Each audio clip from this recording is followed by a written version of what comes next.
নমস্কার বন্ধুরা, আজকের ভিডিওতে আমরা একটি খুবই গুরুত্বপূর্ণ বিষয় নিয়ে আলোচনা করব। এই বিষয়ের উপর ভিডিও বানানোর জন্য কিন্তু আমাকে অনেকে রিকোয়েস্ট করেছিল। আর এই সমস্যাটি হচ্ছে কিন্তু পুরুষদের যৌন সমস্যা। সো এই সমস্যাটি কিন্তু এখন বর্তমান সময়ে কিন্তু পুরুষদের মধ্যে কিন্তু সবথেকে বেশি পরিমাণ দেখা দিচ্ছে। আর এই সমস্যার জন্য আমরা 3টি মেডিসিন সম্পর্কে আলোচনা করব। আর বাজারে কিন্তু প্রচুর মেডিসিন কিন্তু উপলব্ধ আছে, বাট সেই সব মেডিসিনগুলোর মধ্যে কিন্তু এই 3টি মেডিসিন কিন্তু আমি বেছেছি এবং এই 3টি মেডিসিন কিন্তু সবথেকে ভালো। সো আমি ফার্মাসিস্ট দীপ, চলুন ভিডিও শুরু করা যাক। তার আগে আপনি যদি আমার চ্যানেল নতুন হয়ে থাকেন তাহলে কিন্তু অবশ্যই আমার চ্যানেলটিকে সাবস্ক্রাইব করবেন। সো পুরুষদের মধ্যে যে সেক্সুয়াল প্রবলেমগুলো সবথেকে বেশি এবং কমন দেখা দেয় সেটি হচ্ছে কিন্তু একটি হচ্ছে কিন্তু প্রিম্যাচিওর ইজ্যাকুলেশন, আর একটি হচ্ছে কিন্তু ইডি। প্রিম্যাচিওর ইজ্যাকুলেশনকে কিন্তু বাংলায় কিন্তু আমরা শীঘ্রপতন বলে জানি, আর ইডির ফুল ফর্ম হচ্ছে কিন্তু ইরেকটাইল ডিসফাংশন, অর্থাৎ যাদের পিনাসে কিন্তু সঠিকভাবে কিন্তু ফিলিং আসে না, অর্থাৎ মানসিকভাবে ফিলিং আসলেও কিন্তু এবং শারীরিকভাবে কিন্তু পিনাসে কিন্তু সঠিকভাবে ইরেকশান অথবা ফিলিং কিন্তু আসে না, এটাকেই বলা হচ্ছে কিন্তু ইরেকটাইল ডিসফাংশন। সো এই সমস্যার জন্য আমরা 3টি মেডিসিন সম্পর্কে জানবো। প্রথম হচ্ছে কিন্তু ড্যাপক্সিটিন ট্যাবলেট, আর 2 নম্বর হচ্ছে কিন্তু সিলডেনাফিল ট্যাবলেট, আর 3 নম্বর হচ্ছে আমাদের একটি কম্বিনেশনের মেডিসিন যেটি হচ্ছে কিন্তু টাডালাফিল তার সঙ্গে ড্যাপক্সিটিন ট্যাবলেট। সো আমরা যখন কোনো মেডিসিন সম্পর্কে জানবো সেই সব মেডিসিন সম্পর্কে কিন্তু সম্পূর্ণ তথ্য জানা কিন্তু আমাদের খুবই প্রয়োজন। সো এই সব মেডিসিনগুলোর ইউজেস এবং ডোজ কী আছে, তার সঙ্গে ড্রাগ ক্লাস কী আছে অর্থাৎ কোন গ্রুপ থেকে বিলং করে, তার সঙ্গে মেকানিজম অফ অ্যাকশান অর্থাৎ এইসব মেডিসিনগুলো আমাদের শরীরে কীভাবে কাজ করে এবং সাইড এফেক্টস কী আছে এবং ওয়ার্নিং কী আছে, সম্পূর্ণ তথ্য কিন্তু বিস্তারিত জানবো। সো ভিডিওটি ধৈর্য ধরে দেখুন, আশা করি আমার ভিডিওটি আপনাদের ভালো লাগবে এবং আপনাদের উপকারে আসবে। আমাদের প্রথম মেডিসিন হচ্ছে ড্যাপক্সিটিন 30 মিলিগ্রামের ট্যাবলেট, যার ব্র্যান্ড নেম আছে কিন্তু ডুরালাস 30। আর ড্যাপক্সিটিন হচ্ছে কিন্তু একটি সিলেক্টিভ সেরোটোনিন রিআপটেক ইনহিবিটার্স, অর্থাৎ শর্ট ফর্মে কিন্তু SSRI বলা হয়ে থাকে। আর সিলেক্টিভ সেরোটোনিন রিআপটেক ইনহিবিটার্স এটি আমাদের শরীরে কীভাবে কাজ করে অর্থাৎ SSRI কীভাবে কাজ করে। দেখুন, সেরোটোনিন হচ্ছে কিন্তু এক ধরনের হরমোন যেটা কিন্তু আমাদের মস্তিষ্কে থাকে, আর এই হরমোনটিকে কিন্তু ফিল গুড হরমোন বলা হয়ে থাকে, কারণ এই হরমোনটির প্রভাবেই কিন্তু আমাদের ক্ষুধা, ঘুম এবং মেজাজ এগুলো কিন্তু সব কিছু নিয়ন্ত্রিত হয়। সো ড্যাপক্সিটিন কী করে? ড্যাপক্সিটিন আমাদের যে শরীরের যে সেরোটোনিন রিআপটেক আছে সেই সেরোটোনিন রিআপটেককে কিন্তু ব্লক করে দেয়, এবং যার ফলে কিন্তু আমাদের মস্তিষ্কে কিন্তু সেরোটোনিনের মাত্রা বেড়ে যায় এবং যার ফলে কিন্তু আমাদের কিন্তু মেজাজ ভালো হয়ে যায়। আর এখানে যে ডুরালাস্ট আছে, ডুরালাস্ট হচ্ছে কিন্তু ব্র্যান্ড নেম, আর যে সল্ট হচ্ছে কিন্তু ড্যাপক্সিটিন। আর প্রতিটি ট্যাবলেটে কিন্তু 30 মিলিগ্রাম কিন্তু ড্যাপক্সিটিন মিলিত রয়েছে, আর একটি ট্যাবলেটের পাতায় কিন্তু 4টি করে ট্যাবলেট কিন্তু অ্যাভেলেবেল থাকে। আর এই ট্যাবলেটটিকে কিন্তু ম্যানুফ্যাকচার করে সান ফার্মাসিউটিক্যাল ইন্ডাস্ট্রিজ লিমিটেড। আর ড্যাপক্সিটিন ট্যাবলেট কিন্তু প্রিম্যাচিওর ইজ্যাকুলেশনের জন্য কিন্তু ব্যবহার করা হয়ে থাকে। নেক্সট আমরা ড্যাপক্সিটিন ট্যাবলেটের বেসিক ইউজ দেখে নেব, যে কীভাবে ইউজ করা হয়ে থাকে ড্যাপক্সিটিন ট্যাবলেট আর কিসের জন্য ইউজ করা হয়ে থাকে। দেখুন, ড্যাপক্সিটিন ট্যাবলেট আগেই বলেছি যে প্রিম্যাচিওর ইজ্যাকুলেশনের জন্য কিন্তু ইউজ করা হয়ে থাকে, আর ছেলেদের মধ্যে ইউজ করা হয়ে থাকে অর্থাৎ পুরুষদের মধ্যে ইউজ করা হয়ে থাকে যাদের বয়স কিন্তু 18 থেকে 64 বছর। সো 18 বছরের নিচে যদি কারোর বয়স হয় তার মধ্যে এটাকে ইউজ করা হয় না, অথবা যদি 64 ইয়ার্সের উপরে যদি কারোর বয়স হয় তাদের মধ্যেও কিন্তু ইউজ করা হয় না। আর প্রিম্যাচিওর ইজ্যাকুলেশন কি, অর্থাৎ ছেলেদের যে সেক্সুয়াল টাইমিং সেই সেক্সুয়াল টাইমিংকে কিন্তু বাড়ানোর জন্য কিন্তু ড্যাপক্সিটিন ট্যাবলেট ইউজ করা হয়ে থাকে।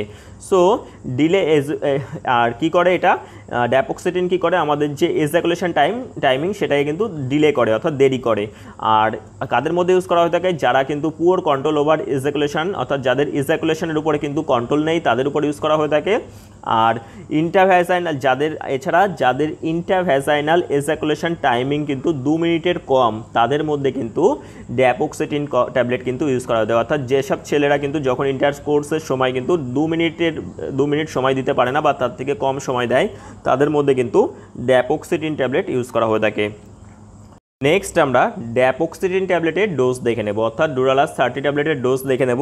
সো ডুরালাস 30 অর্থাৎ ড্যাপক্সিটিন ট্যাবলেটের ডোজ হচ্ছে কিন্তু, দেখুন সবসময় কিন্তু এই ট্যাবলেটটিকে ইন্টারকোর্সের 1 ঘন্টা আগে কিন্তু খেতে বলা হয়ে থাকে।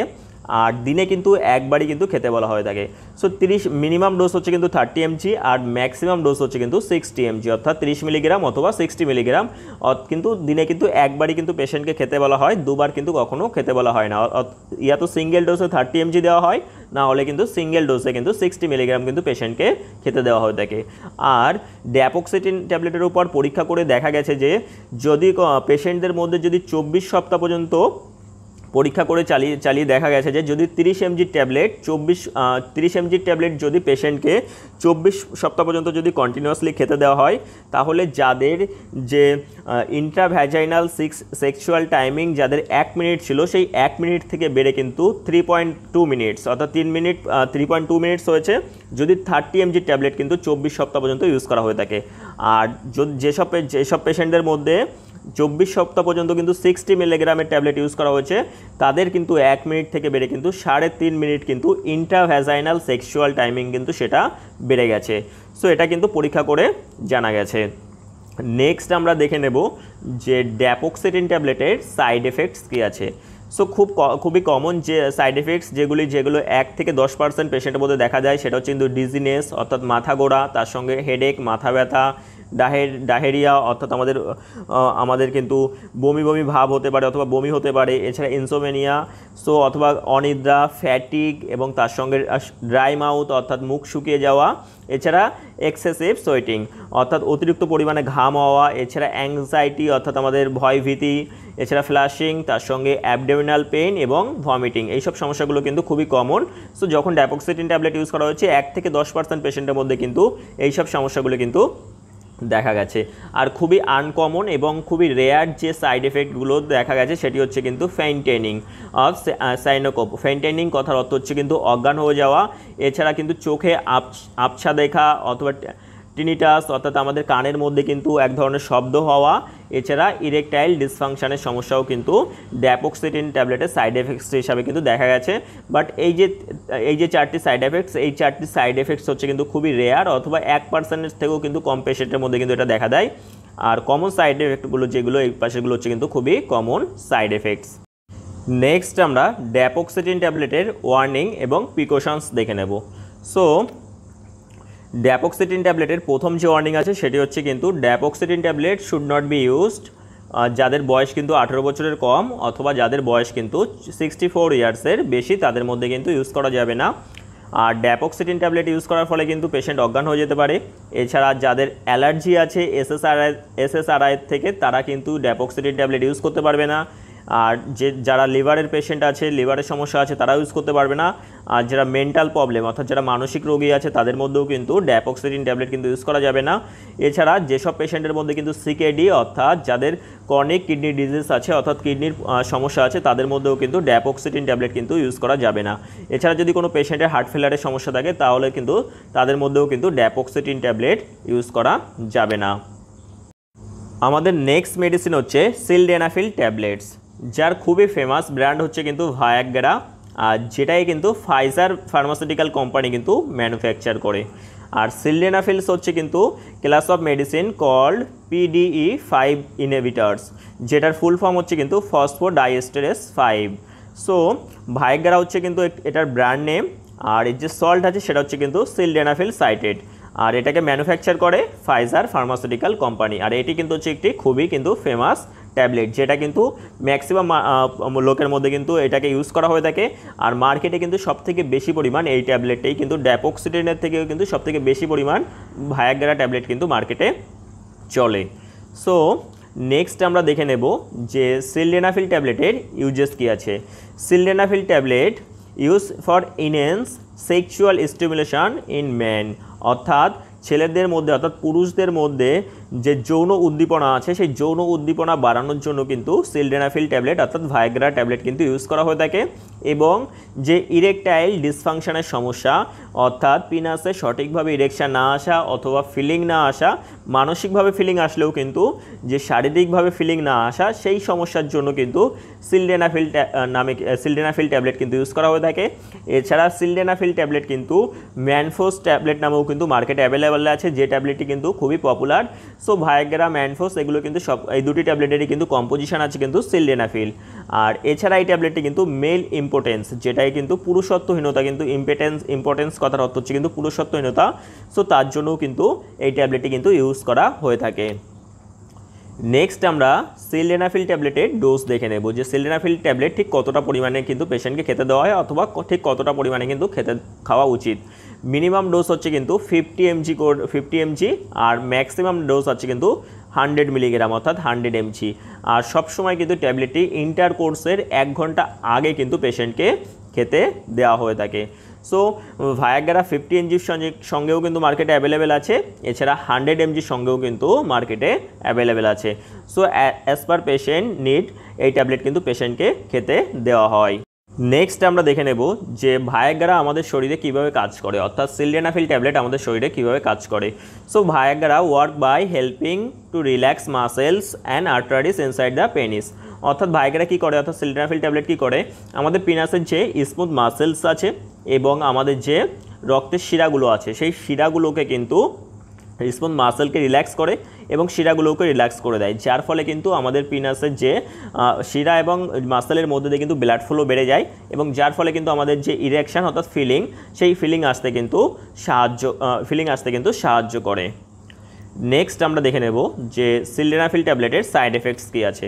সো খুবই কমন যে সাইড এফেক্টসগুলো সেটি তার মধ্যে হচ্ছে কিন্তু ডিজিনেস অর্থাৎ মাথা ঘোরা, হেডেক মাথা ব্যথা, স্টোমাক পেইন অর্থাৎ আমাদের পেটে ব্যথা হতে পারে, আপসেট স্টোমাক অর্থাৎ আমাদের খিদে না লাগতে পারে, তার সঙ্গে নজিয়া, বমি বমি ভাব, ডায়রিয়া, মেমোরি প্রবলেম অর্থাৎ ভুলে যাওয়া, ব্যাক পেইন অর্থাৎ আমাদের কোমরে ব্যথা, এছাড়া inability to identify difference between colours like green এবং ব্লু অর্থাৎ সবুজ এবং নীল কালারের মধ্যে কিন্তু পার্থক্য না করতে পারা, এছাড়া লস অফ হেয়ারিং অর্থাৎ কানে কম শোনা, এছাড়া আমাদের কানের মধ্যে কিন্তু রিং বাজার মতো সাউন্ড হওয়া, এছাড়া আমাদের কিছু কিছু সময় কিন্তু আমাদের ফেসে কিন্তু অর্থাৎ আমাদের মুখে কিন্তু রেডনেস অথবা গলায়, এছাড়া আমাদের নাক বন্ধ হয়ে যাওয়া, এছাড়া আমাদের কিছু কিছু সময় কিন্তু নাক থেকে রক্ত পড়া। সো এইসব সাইড এফেক্টসগুলো কিন্তু সিলডেনাফিল ট্যাবলেট ইউজ করার ফলে হতে পারে। সো এই সিলডেনাফিল ট্যাবলেট ইউজ করার আগে কিন্তু আপনাকে এইসব বিষয়গুলো কিন্তু চিন্তা করে নিতে হবে। সো নেক্সট আমরা দেখে নেব যে সিলডেনাফিল ট্যাবলেটের ওয়ার্নিং এবং প্রিকশনস কী আছে। So pigmentary retinopathy. So pigmentary retinopathy কি? পিগমেন্টারি রেটিনোপ্যাথি হচ্ছে কিন্তু আমাদের যে চোখের রেটিনা আছে সেই রেটিনার কিন্তু এক ধরনের ডিসঅর্ডার। সো এই পিগমেন্টারি রেটিনোপ্যাথির যদি রোগ থাকে তাহলে কিন্তু তার মধ্যে ইউজ করা যাবে না। এছাড়া লিউকোমিয়া যদি থাকে কোনো পেশেন্টের তাহলে তার মধ্যে ইউজ করা যাবে না। এছাড়া সিকেল সেল অ্যানিমিয়া অর্থাৎ যদি কোনো পেশেন্টের সিকেল সেলের কারণে কিন্তু শরীরে যদি ব্লাডের কমই থাকে তার মধ্যেও কিন্তু ইউজ করা যাবে না। এছাড়া হেয়ারিং লস, এছাড়া যদি কোনো হার্টের পেশেন্ট থাকে তার মধ্যেও কিন্তু এই যে সিলডেনাফিল অর্থাৎ ভায়াগ্রা ট্যাবলেট ইউজ করা যাবে না। এছাড়া যারা ব্লাড প্রেশারের আনকন্ট্রোল হাই ব্লাড প্রেশার অর্থাৎ যাদের ব্লাড প্রেশার বেশি আছে সেই সব পেশেন্টের মধ্যেও কিন্তু সিলডেনাফিল ট্যাবলেট কিন্তু ইউজ করা যাবে না। এছাড়া লিভার প্রবলেমস আছে যাদের কিন্তু ব্লাড প্রেশার প্রচুর পরিমাণে কম থাকে তাদের মধ্যেও কিন্তু ইউজ করা যাবে না। আর যাদের সিকেডি অর্থাৎ ক্রনিক কিডনি ডিজিজ তাদের মধ্যেও কিন্তু ভায়াগ্রা ট্যাবলেট ইউজ করা যাবে না। হার্ট ফেলার, এছাড়া বেন্ড পেনিস উইথ ইরেকশন অর্থাৎ অনেক সময় কিন্তু দেখা যায় যে সিলডেনাফিল ট্যাবলেটের যাদের কিন্তু যে বেন্ড পেনিস অর্থাৎ যাদের পেনিস কিন্তু নিচের দিকে কিন্তু ইরেকশনের সঙ্গে কিন্তু অর্থাৎ শক্তভাবে কিন্তু নিচের দিকে বেঁকে থাকে তাদের মধ্যেও কিন্তু সিলডেনাফিল ট্যাবলেট কিন্তু ইউজ করা যাবে না। এছাড়া ইরেগুলার হার্ট রিদম এবং স্ট্রোকের যদি পেশেন্ট থাকে তাদের মধ্যেও কিন্তু সিলডেনাফিল ট্যাবলেট কিন্তু ইউজ করা এড়িয়ে চলতে হবে। আমাদের 3 নাম্বার মেডিসিন হচ্ছে ড্যাপক্সেটিন এবং তার সঙ্গে টাডালাফিল ট্যাবলেটস। সো আমরা কিন্তু সেপারেটলি কিন্তু ড্যাপক্সেটিন দেখেছি এবং সেপারেটলি কিন্তু সিলডেনাফিল দেখেছি। সো আমরা যে সিলডেনাফিল দেখলাম, সিলডেনাফিল এবং টাডালাফিল দুটোই হচ্ছে কিন্তু সেম কাইন্ড অফ ড্রাগ আর দুটোরই কিন্তু কাজ করার ধরন কিন্তু একই রকম আছে। সো ড্যাপক্সেটিন এবং tadalafil is a combination medication যেটা কিন্তু ইরেকটাইল ডিসফাংশন এবং প্রিম্যাচিউর ইজাকুলেশন এই দুটি যাদের মধ্যে কমন আছে, দুটি সমস্যায় যাদের মধ্যে আছে তাদের মধ্যে কিন্তু এই কম্বিনেশনের ট্যাবলেটটি কিন্তু ইউজ করা হয়ে থাকে। আর এই ট্যাবলেটের ব্র্যান্ড নেম আছে কিন্তু ডুরাপ্লাস। সো ডুরাপ্লাস নামে কিন্তু আপনারা পেয়ে যাবেন মার্কেটে। সো এখানে যে টাডালাফিল আছে সেই টাডালাফিল কিন্তু সিলডেনাফিলের মতনই কিন্তু PDE5 ইনহিবিটার্স, যেটা কিন্তু আমাদের পিনাসের যে ব্লাড ফ্লো আছে সেই ব্লাড ফ্লোকে কিন্তু ইমপ্রুভ করে এবং স্ট্রঙ্গার ইরেকশন দিতে কিন্তু সাহায্য করে। আর ড্যাপক্সেটিন কি হচ্ছে, ড্যাপক্সেটিন হচ্ছে কিন্তু SSRI, অর্থাৎ আমাদের যে প্রিম্যাচিউর ইজাকুলেশন সেই প্রিম্যাচিউর ইজাকুলেশনকে কিন্তু দেরি করতে অর্থাৎ ডিলে করতে কিন্তু সাহায্য করে। সো এই দুটি ট্যাবলেটের যে কম্বিনেশনের ট্যাবলেট তখন ইউজ করা হয় যখন পেশেন্টের মধ্যে কিন্তু এই দুটি সমস্যায় থাকে, তখন কিন্তু ড্যাপক্সেটিন এবং টাডালাফিল ট্যাবলেট কিন্তু কম্বিনেশন ট্যাবলেট কিন্তু পেশেন্টের মধ্যে ইউজ করা হয়। নেক্সট আমরা ডুরাপ্লাস ট্যাবলেটের ডোজ দেখে নেব। দেখুন এখানে যে ডুরাপ্লাস ট্যাবলেট আছে তার স্ট্রেন্থ আছে কিন্তু ড্যাপক্সেটিন 10 mg এবং টাডালাফিল কিন্তু 30 mg। সো এই ট্যাবলেটের ডোজ আমরা দেখে নেব। অনেক সময় কিন্তু যে হায়ার স্ট্রেন্থের ট্যাবলেটে কিন্তু মার্কেটে অ্যাভেলেবেল আছে, যেখানে কিন্তু ডুরাপ্লাসে যে ড্যাপক্সেটিন আছে সেই ড্যাপক্সেটিন কিন্তু 20 mg এবং টাডালাফিল কিন্তু 60 mg সঙ্গে কিন্তু ট্যাবলেট মার্কেটে অ্যাভেলেবেল আছে। বাট টাডালাফিল 10 mg এবং ড্যাপক্সেটিন 30 মিলিগ্রামের ডোজ আছে কিন্তু সবসময় কিন্তু 1 থেকে 3 ঘন্টা আগে কিন্তু ইন্টারকোর্সের 1 থেকে 3 ঘন্টা আগে কিন্তু পেশেন্টকে খেতে বলা হয়। আর দিনে কিন্তু একবারই কিন্তু পেশেন্টকে একটা ট্যাবলেটই কিন্তু খেতে বলা হয়, দুটো ট্যাবলেট কিন্তু কখনোই পেশেন্টকে কিন্তু খেতে দেওয়া হয় না। একদিনে কিন্তু একটা ট্যাবলেটকেই পেশেন্টকে খেতে দেওয়া হয়। নেক্সট আমরা ড্যাপক্সেটিন এবং টাডালাফিল ট্যাবলেটসের সাইড এফেক্টস দেখে নেব। কমন সাইড এফেক্টস কিন্তু সেমই আছে, হেডেক, ডিজিনেস, নজিয়া, তার সঙ্গে ফ্ল্যাশিং, ন্যাসাল কনজেশন এবং ইনডাইজেশন। এবং সিরিয়াস যে সাইড এফেক্টগুলো আছে সে তার মধ্যে হচ্ছে কিন্তু প্রথম সাইড এফেক্ট যখন যে সাইড এফেক্টগুলো হলে কিন্তু সঙ্গে সঙ্গে কিন্তু যে আমাদের মেডিকেল হেল্প সেটা কিন্তু নিতে হবে। সো সেটা হচ্ছে কিন্তু পেরিপাসাম, যেটাকে কিন্তু আমরা পেইনফুল ইরেকশান বলে থাকি। যদি পেইনফুল ইরেকশান অর্থাৎ আমাদের যে ইরেকশান সেটা যদি 4 ঘন্টারও বেশি সময় যদি যন্ত্রণার সঙ্গে থাকে, পেইনের সঙ্গে থাকে অর্থাৎ ব্যথার সঙ্গে থাকে, তাহলে কিন্তু আমাদের যে মেডিকেল হেল্প সেটা কিন্তু নিতে হবে। এছাড়া যদি হঠাৎ করে যদি আমাদের চোখে দেখতে পাওয়া অথবা কানে শুনতে পাওয়া বন্ধ হয়ে যায়, এছাড়া যদি অ্যালার্জিক রিয়াকশান হয় সিভিয়ার, অর্থাৎ আমাদের কিন্তু গায়ে যদি চুলকানি চলে এবং গোটা গোটা ওঠে এবং আমাদের যদি চোখ মুখের পাশ দিয়ে যদি ফুলে যায়, ঠোঁট ফুলে যায়, তাহলে কিন্তু এছাড়া যদি আমাদের ব্রিদিং ডিফিকাল্টি হয় তাহলে কিন্তু আমাদের এমার্জেন্সি মেডিকেল হেল্প কিন্তু নিতে হবে। নেক্সট আমরা টাডালাফিল এবং ড্যাপক্সেটিন ট্যাবলেটের ওয়ার্নিং এবং প্রিকশনস দেখে নেব। সো মেইন যে প্রিকশনস আছে সবসময় কিন্তু যে টাডালাফিল এবং ড্যাপক্সেটিন ট্যাবলেট অথবা সিলডেনাফিল ট্যাবলেট এই তিনটি মেডিসিনের যে কোনো মেডিসিন কিন্তু নাইট্রেটস হচ্ছে কিন্তু এক ধরনের সল্ট যেটি কিন্তু আমাদের যে মেডিসিনের মধ্যে কিন্তু মিলিত থাকে, যার একটি ব্র্যান্ড নেম হচ্ছে কিন্তু নাইট্রোগ্লিসারিন। সো নাইট্রোগ্লিসারিন অর্থাৎ নাইট্রেটস যুক্ত মেডিসিন কিন্তু সবথেকে বেশি পরিমাণ কিন্তু হার্টের পেশেন্টদের মধ্যে কিন্তু ইউজ করা হয়ে থাকে। অ্যানজিনা হচ্ছে কিন্তু এক ধরনের বুকের চাপা ব্যথা, সো তার জন্য কিন্তু নাইট্রেটস যুক্ত মেডিসিন কিন্তু ইউজ করা হয়ে থাকে। সো নাইট্রেটস যুক্ত মেডিসিনের সঙ্গে কিন্তু কখনোই সিলডেনাফিল অথবা টাডালাফিল অথবা ড্যাপক্সেটিন ট্যাবলেট এই জাতীয় ট্যাবলেট অথবা SSRI অথবা PDE5 ট্যাবলেট কিন্তু কখনোই ইউজ করা যাবে না। কারণ এই দুটো ট্যাবলেট যদি একসঙ্গে ইউজ করা হয় তাহলে পেশেন্টের যে ব্লাড প্রেশার আছে সেই ব্লাড প্রেশার কিন্তু সিভিয়ার অর্থাৎ প্রচুর পরিমাণে কমে যেতে পারে। সো পেশেন্ট কিন্তু অজ্ঞান হতে পারে অথবা লাইফ থ্রেটেনিং হতে পারে। সো সবসময় কিন্তু এই প্রিকশনটি মনে রাখতে হবে, কখনো নাইট্রেটস যুক্ত মেডিসিনের সঙ্গে কিন্তু কখনোই এই তিনটি মেডিসিনের কিন্তু একটিও মেডিসিন কিন্তু একসঙ্গে ইউজ করা যাবে না। আর 2 নম্বর প্রিকশনস হচ্ছে যাদের হার্টের পেশেন্ট আছে এবং স্ট্রোকের পেশেন্ট আছে তাদের মধ্যে ইউজ করা যাবে না। আর 3 নম্বর হচ্ছে কিন্তু অ্যালকোহলের সঙ্গেও কিন্তু যে এই মেডিসিনগুলো কিন্তু ইউজ করা যাবে না। এছাড়া যাদের সিভিয়ার লিভার এবং কিডনি ডিজিজ আছে তাদের মধ্যেও এই মেডিসিনগুলো কিন্তু ইউজ করা যাবে না। সো এই ছিল আজকের ভিডিও। আশা করি আমার ভিডিওটি আপনাদের ভালো লেগেছে। সো আমার ভিডিওটি ভালো লেগে থাকলে অবশ্যই আমার চ্যানেলটিকে লাইক এবং সাবস্ক্রাইব করবেন এবং আমাকে মোটিভেট করবেন নতুন নতুন ভিডিও বানানোর জন্য। আর সবথেকে ইম্পর্টেন্ট বিষয় যেটি, দয়া করে কিন্তু আপনারা কেউ সেলফ মেডিকেশন করবেন না। এই ভিডিওটি কিন্তু শুধুমাত্র এডুকেশনাল অ্যান্ড ইনফরমেশনাল পারপাসের জন্য কিন্তু তৈরি করা হয়েছে। আবার দেখা হচ্ছে নতুন কোনো ভিডিও নিয়ে। ততক্ষণ পর্যন্ত ভালো থাকবেন, সুস্থ থাকবেন।